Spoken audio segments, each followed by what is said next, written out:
everybody, this is Rose of Sharon, and I'm back again with another movie review. I just recently went to see Dark Phoenix, which is the third and final X-Men prequel. Now, I liked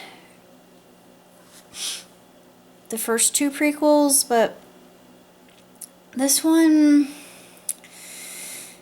I enjoyed it and I didn't enjoy it. I just thought it was middle of the road, mediocre, not really anything to write home about. It was too angsty. It was really kind of a overused, cliched storyline. And yes, Charles Xavier had good intentions for Jean, but he went about it in a very unethical way. And pardon me for the spoilers, but Jean's father was the one to blame because he couldn't handle her ability. And this is so common, or people who have some kind of mental disorder. Sometimes the parent won't be able to handle it and they decide to leave them in the care of somebody else in the family. And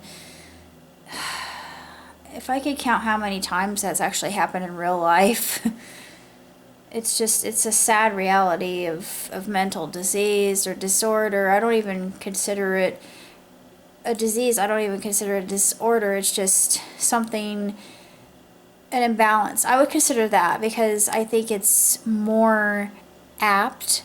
I think it's more appropriate. I think this is what is happening actually in the brain itself. We don't really understand because we've only scratched the surface of what the mind can do, and it is such an elegant and confusing conundrum. So that's where we stand right now. We've seen a little bit of the tip of the iceberg, but we haven't seen what's underneath the iceberg itself. And something tells me that iceberg goes pretty deep. The movie wasn't bad per se. It just was really, really dramatic. I didn't really like the design of Hank. Now, I do like the actor who played Hank, but his design felt a little uncanny valley-ish. And his movements were not really that believable as the Beast when he transformed. I loved Nightcrawler. I thought Nightcrawler was the crowning achievement, although some of his reactions seemed to be a little bit overkill at times, even though he was perfect. Kurt's supposed to be more of a levity bringer in the situation, which makes sense, yes, to have him break the tension and be a fall guy. I'm not really sure what I can rank the film itself.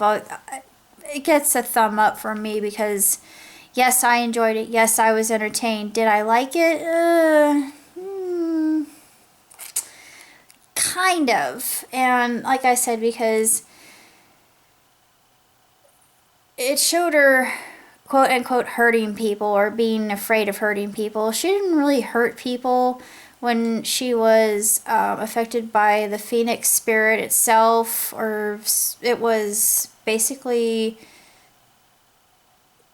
the energy of the cosmos, I think, is how I could equate that. As she elevates, or she's transformed into freaking god tier level. And I thought, yeah, you just became the most powerful being in the known universe. Thanos, you can step aside, because there's actually a scene at the end where she out Thanos Thanos. So I thought, okay, Thanos, hold my beer. And what was going through my head the whole time was exterminate, exterminate. I thought, yeah, I'm a nerd, but that's what she reminded me of. And instead of exterminate, she would have said disintegrate, disintegrate. Everything's turning into dust as she just obliterates everything, and it's basically genocide and a cleansing. Oh boy, yeah, I don't want to get into that because that could raise some eyebrows, but I'm not in control of it, she says.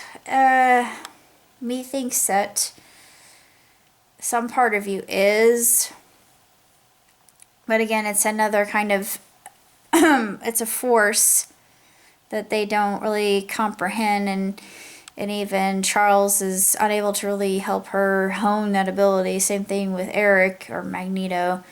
And Magneto is without his cape. The actor who plays Xavier, I mean, I like him, but like my friend, I think he looks too much like Mr. Clean. So I kept hearing that in my head, and that was kind of making me laugh when I shouldn't have been.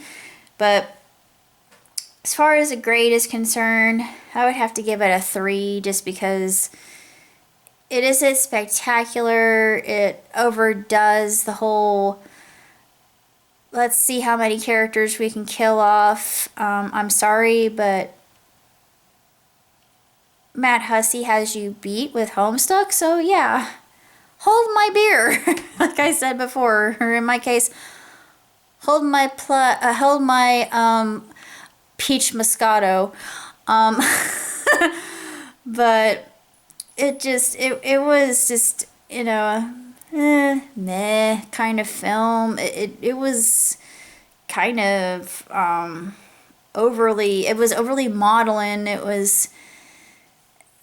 There were moments that I just thought, well, that doesn't make any sense, or part of me wanted to hear the technical explanations of them going into space and retrieving the astronauts, which that's never going to happen. But I like things like that because I am a space nerd, but we didn't get it.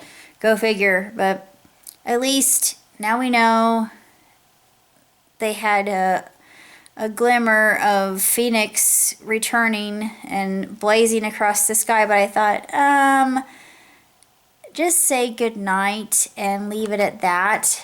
Don't come back, please, because I am in concurrence with my good friend and saying that it didn't really feel like an X-Men film. It felt like more of a teenage melodrama. No offense. Just saying, and it was just overly cliched, like I stated before. There really isn't anything new. I thought, I'm disappointed. I wanted my money back, but oh well. It was only $5. It's not that bad.